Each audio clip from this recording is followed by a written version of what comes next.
Hi. I am currently filming this from another camera than I usually use. I usually use an old phone of mine, but the lighting today is not much to brag about. It's 8:38 currently, and still not light outside, of course. It being December, 16th of December, actually. So that's why I wanted to do a little update on my reading, my December reading so far. I made a video previously about the books I wanted to read in December. I'll You can go to my channel and look at that video.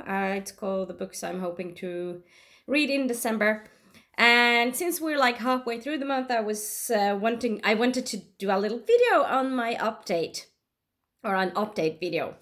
When I made this video, it was already December, and I had actually read one book already, and I didn't mention it for some reason. I think I just kind of forgot about it. I don't know. But I will mention the book that I have read right now, and it's this book. It's called De sju dørene.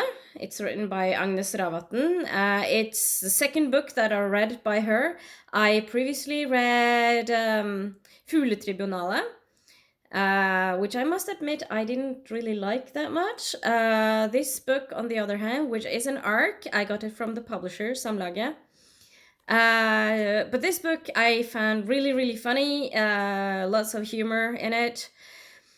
So yeah, can be recommended. It's kind of crime, but not really crime either. It's kind of, yeah, I don't really know how to describe it. So it's about a professor of literature, and her name is Nina Wislöff, and she feels like her work gets less and less relevant.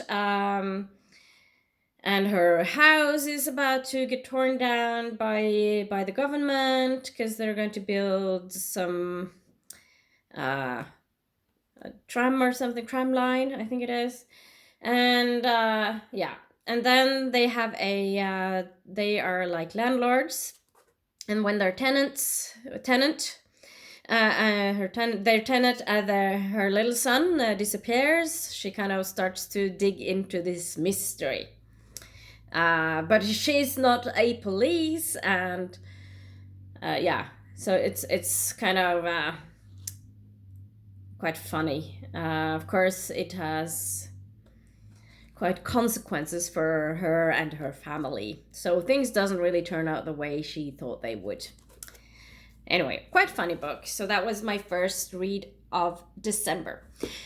Before I continue, I'm going to say that since I'm doing this now, I have some books that I need to hand back to the library, so I will not be doing like a normal wrap-up at the end of, or at the beginning of January. The thing is, I have some interlibrary loans that I need to hand back.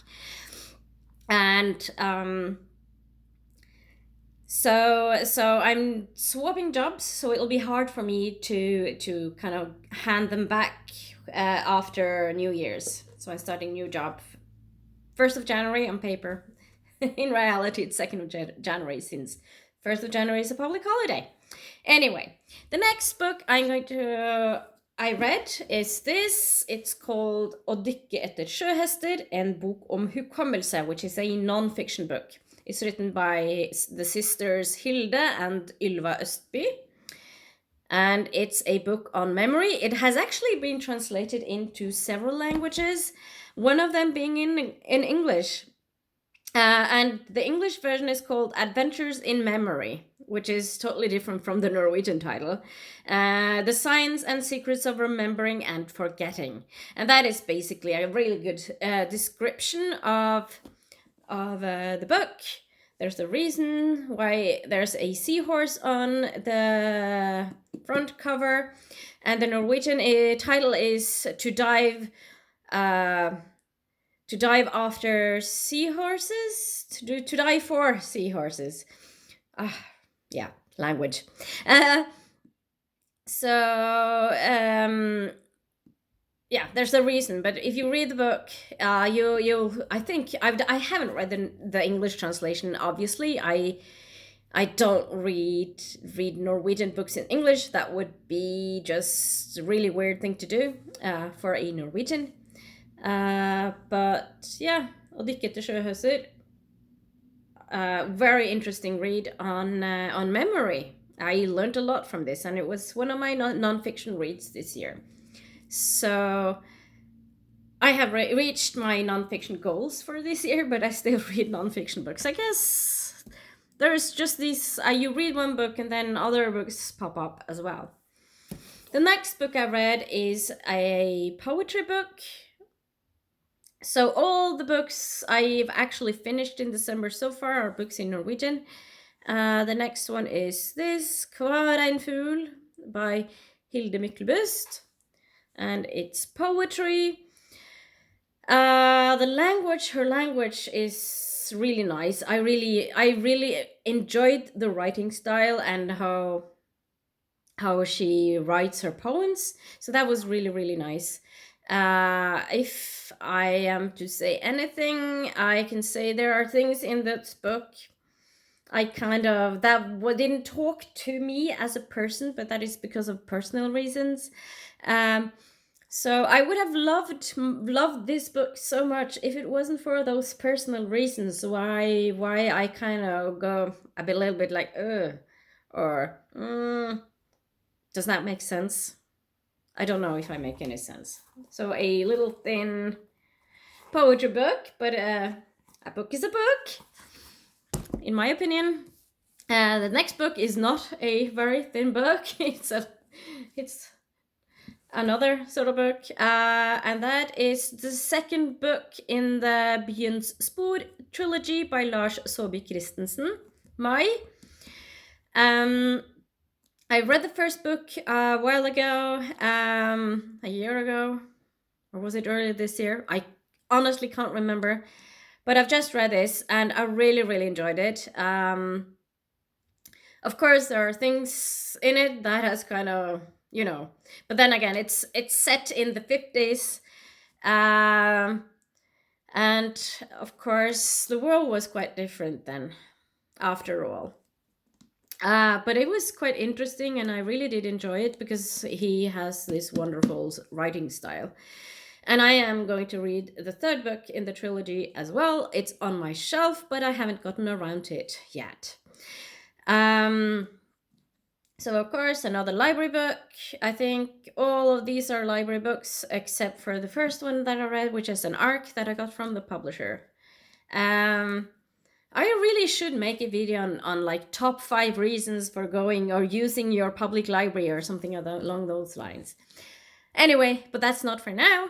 Byenspor. I think one of the reasons why I really enjoy it so much is because it's set in Oslo, where I live. Though it's set mainly in another part of Oslo. I live in the eastern part, and this is in the western part. But still quite enjoyable and interesting. So, yeah, Byenspor by Lars Saabye Christensen. So those are the 4 books I've finished so far in December. So I think December will be a very good reading month. I am currently reading this book, Marrying Anita by Anita Jane. And it's a non-fiction book as well. So it will be my second non-fiction book for December. And it's also called A Quest for Love in the New India. So that is basically why I picked it up. It's a book on India, because I have this thing for India and I want to read books on or from India. But they need to be in a language I can understand. So I can't really read like Hindi or anything like that, because my language skills are just so limited. I read more than one language, but still not all languages of the world, though Hindi would be cool. So Marrying Anita by Anita Jane. It's about a young American woman by Indian descendant. Her parents moved from India in the 70s, I think, to the US, and she's grown up in the US, and now she goes back to India to find a husband because she wants to get married. Getting married is a big thing in India. So for this, I haven't finished it yet, but I must say that I'm not enjoying it as much as I had hoped. I find all the things about India and Indian culture, I find that really interesting, but the story about Anita is not as interesting in my opinion. Also, I don't really like her that much, to be honest. I find her to be slightly annoying, very spoiled, many maybe, and very prejudiced. Um, there are things she says that I find very prejudiced. I can't really remember something from the top of my head. Uh, so, would I recommend this book? Not really. I wouldn't recommend this book, and I am not going to talk about it any more than in this video. And normally I would not have finished it because I'm not really enjoying it that much, so I would probably have just put it away. But I really like the stuff about India, so that's why I'm reading it. Or finishing it. So that's how I've read what I'm kind of that's my currently read. I will finish it. Not sure if I'll manage to finish it today, maybe today or tomorrow. I have work as well, you know. But yeah, so that's it, and I think that is it for now. And I would love to hear how your reading month is going. Please let me know. And if you read this book, let me know what you thought. I actually realized it does not have good feedback on Goodreads. I should have checked that before I even picked it up, shouldn't I? Oh, if you have like recommendations on books that is set in India, I would love to have them. If they're Indian authors, that would be awesome. Because own voices is also always good. So please let me know if you have any suggestions. I would love to hear them. So that's it for now, and I will see you guys in my next video. Bye!